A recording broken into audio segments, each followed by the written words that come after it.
ଶୁଖିଲା ପଡ଼ିଛି ସୋରଡ଼ା ଜଳଭଣ୍ଡାର, ଚିନ୍ତାରେ ମତ୍ସ୍ୟଜୀବୀ। ଗଞ୍ଜାମ ଜିଲ୍ଲା ସୋରଡ଼ା ଜଳଭଣ୍ଡାର ମାଛ ଉତ୍ପାଦନ ପାଇଁ ଏକ ପ୍ରମୁଖ କେନ୍ଦ୍ର।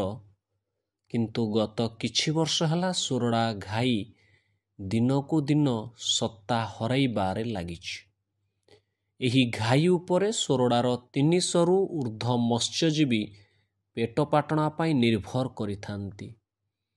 କାର୍ତ୍ତିକ ମାସ ପରେ ଛାଡ଼ ଖାଇ ପଡ଼ୁଥିବାରୁ ଜଳଭଣ୍ଡାରରୁ ଅଧିକ ମାଛ ଧରି ବିକ୍ରି କଲେ ଭଲ ରୋଜଗାର ହେବ ବୋଲି ଆଶା ଥିଲା, ହେଲେ ସବୁ ଆଶା ଏବେ ମଉଳି ଯାଇଛି।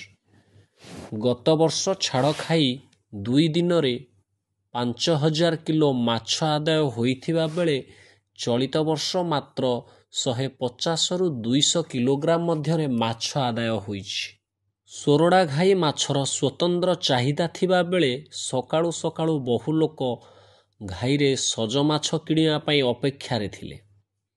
କିନ୍ତୁ ସବୁ ମତ୍ସ୍ୟଜୀବୀ ଖାଲି ଡଙ୍ଗା ଧରି ଫେରିଥିଲେ ଏବଂ ଜଗିବା ଲୋକେ ମଧ୍ୟ ନିରାଶ ହୋଇଥିଲେ।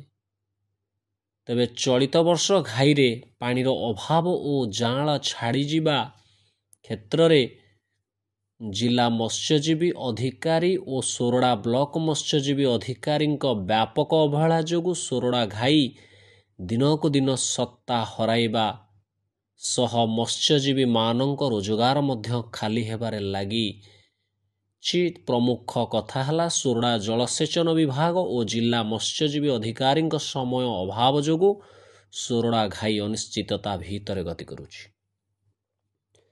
ଯେଉଁଦିନ ଯାଆଁଳା ଛଡ଼ାଯାଇଛି ସେହିଦିନ ଜଳସେଚନ ବିଭାଗ କେନାଲରେ ପାଣି ଛାଡ଼ିବା ପାଇଁ ଗୋଟେ ଗେଟ୍ ଖୋଲୁଛି। ସୋରଡ଼ା ମତ୍ସ୍ୟଜୀବୀ ସୋସାଇଟି ତରଫରୁ 400 ହେକ୍ଟର ପାଇଁ 1,36,000 ବାନ୍ଧିଲା ପରେ 96,000 ଟଙ୍କାର ଯାଆଁଳା ବଣ୍ଟା ଯାଇଛି। ଏପରି ସ୍ଥିତିରେ କିଏ କାହାକୁ ଦୋଷ ଦେବ ତାହା ଭାବିବା କଷ୍ଟ। ଏମିତି ଦୟନୀୟ ସ୍ଥିତି ମାତ୍ର ଗୋଟିଏ ବର୍ଷ ଭିତରେ ହୋଇଥିବା ବେଳେ ସୋରଡ଼ା ମତ୍ସ୍ୟଜୀବୀ ଅଧିକାରୀ କିନ୍ତୁ ସପ୍ତାହକରେ ଗୋଟିଏ ଥର ସୋରଡ଼ା ବୁଲିବାକୁ ଆସି ମୋଟା ଅଙ୍କ ଦରମା ନେଇ ଆରାମରେ ରହିଛନ୍ତି। ଏପରି ସ୍ଥିତିରେ ମତ୍ସ୍ୟଜୀବୀମାନେ କିପରି ବଞ୍ଚିବେ ସେ ନେଇ ଏବେ ଅନିଶ୍ଚିତତା ଜାରି ରହିଛି।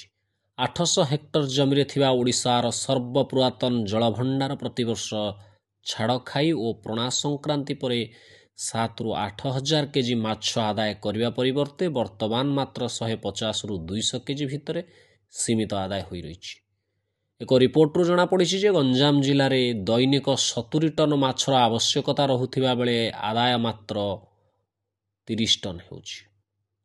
ଏପରି ସ୍ଥିତିରେ ଜିଲ୍ଲାର ପ୍ରମୁଖ ଜଳଭଣ୍ଡାର ମାନଙ୍କ ରକ୍ଷଣାବେକ୍ଷଣ ଅଭାବ ଓ ପୁନରୁଦ୍ଧାର ଯୋଜନାର ବିଫଳତା ଯୋଗୁଁ ଏହି ଜଳଭଣ୍ଡାର ନିଜର ଅସ୍ତିତ୍ୱ ହରାଇବାରେ ଲାଗିଛି। ଏନେଇ ସୋରଡ଼ା ବିଧାୟକ ଗତ ବିଧାନସଭାରେ ସୋରଡ଼ା ଜଳଭଣ୍ଡାରରେ ମାଛ ଯାଆଁଳ ଉତ୍ପାଦନ କେନ୍ଦ୍ର ଖୋଲି ମତ୍ସ୍ୟଜୀବୀଙ୍କ ପେଟପାଟଣା ପାଇଁ ଦାବି କରିଛନ୍ତି, ହେଲେ ତାହା ବର୍ତ୍ତମାନ ଯାଏ କାର୍ଯ୍ୟକାରୀ ହୋଇନାହିଁ।